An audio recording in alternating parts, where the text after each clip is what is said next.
আজকে আমাদের রেসিপি দই বড়া। তো তার জন্য উপকরণ কী কী লাগবে চলুন দেখাই। প্রথমে সারা রাত ভিজিয়ে রাখা বিউলির ডাল, সেইটাকে পেস্ট করে নেওয়া হয়েছে। এরপরে এর মধ্যে কী কী লাগবে চলুন দেখাচ্ছি। এবারে এর মধ্যে দিতে হবে স্বাদ মতো নুন,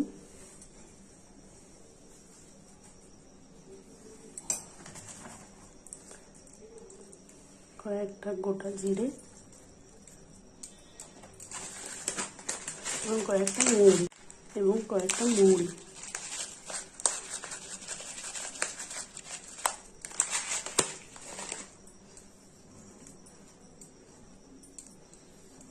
চলুন এটা ফেটিয়ে নিয়ে আসি, ভালো করে হাত দিয়ে ফেটিয়ে নিয়ে আসি। বড়াগুলো ভাজার জন্য কড়াই তেল দিয়ে দিয়েছি।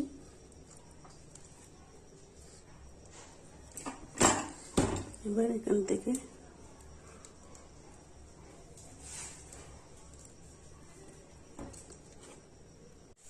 বড়াগুলো এক একে দিয়ে এগুলো ভেজে নিয়ে আসি। বড়াগুলো ভেজে নুন জলে চুবিয়ে রাখা হয়েছে এবং এই জলটাকে আরও টেস্ট করার জন্য আমি কড়াই তেল, কয়েকটা মিষ্টি ফোড়ন,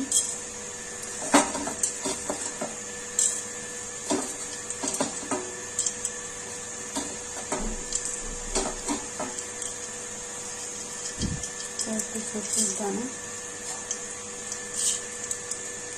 এবং আদা কুচি দিয়ে আসি। আদা কুচি এবং কয়েকটা কারি পাতা,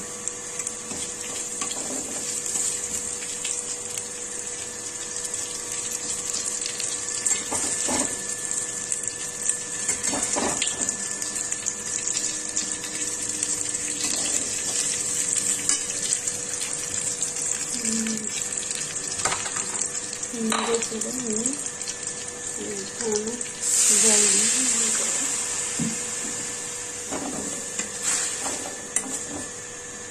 দিয়ে এটা এর মধ্যে দিয়ে নিয়ে আসছি। দই বড়াটা দেওয়ার জন্য একটা ভাজা মশলা তৈরি করেছি, যার মধ্যে রয়েছে গোটা জিরে, গোটা ধনে, মৌরি, শুকনো লঙ্কা, সামান্য একটু নুন। চলুন এটাকে ভেজে গুঁড়ো করে নিয়ে আসি। দই বড়ার চাটনি বানানোর জন্য প্রথমে শুকনো কড়াই চিনি দিয়ে সেটাকে ক্যারামেল হওয়ার জন্য রেখে দিতে হবে। তার মধ্যে তারপর ক্যারামেল হয়ে গেলে তার মধ্যে সামান্য জল ঢেলে দেবেন এবং জলটা ঢেলে দেওয়ার পরে তার মধ্যে এবারে তেঁতুল পাল গোলা নইলে দিয়ে দেবেন এবং তার মধ্যে কাশ্মীরি লঙ্কা গুঁড়ো, নুন, বিট নুন এবং চাট মশলা দিয়ে ফুটিয়ে যখন দেখবেন রেডি হয়ে গেছে এটাকে নামিয়ে দেবেন। ভিজিয়ে রাখা বড়াগুলো আস্তে করে চেপে জলগুলো ঝরিয়ে নিয়ে একটা থালায় এমন করে সাজিয়ে দিতে হবে।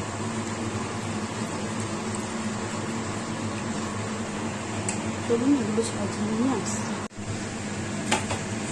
এবারে এর মধ্যে ফেটিয়ে রাখা টক দই,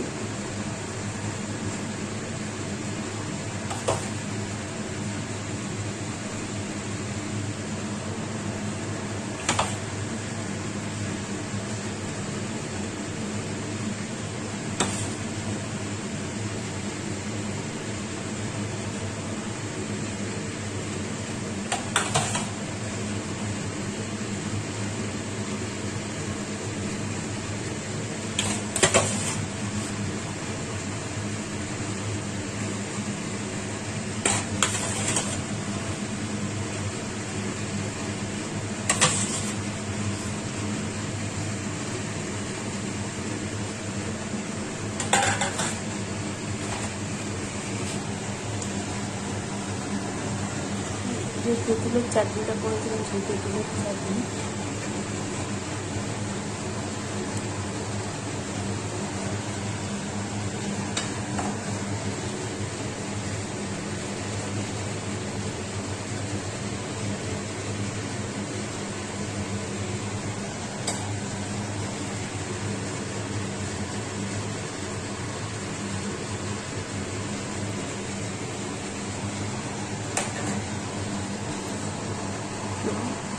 আসছে একটু সাজিয়ে নিয়ে চলে এসছে। চিনি দিয়ে ফেটিয়ে একটু ছড়িয়ে দেবেন এবং চাটনিটাও দিয়ে দেবেন। চলুন এটাকে সাজিয়ে নিয়ে আসি। 5 মিনিট লঙ্কা গুঁড়ো ভুজুন এবং ভেজে রাখা মশলাটা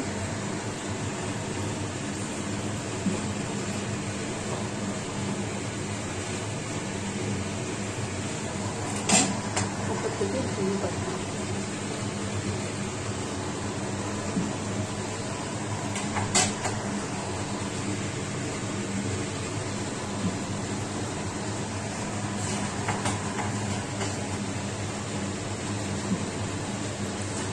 আপনারা ঝুড়ি বাজাও দিতে পারেন, আমার কাছে নেই তাই দিচ্ছি না। তো ভিডিওটা কেমন লাগলো, এই রেসিপিটা কেমন লাগলো আমাকে জানাবেন এবং চলুন এটাকে পরিবেশন করে নিয়ে আসি।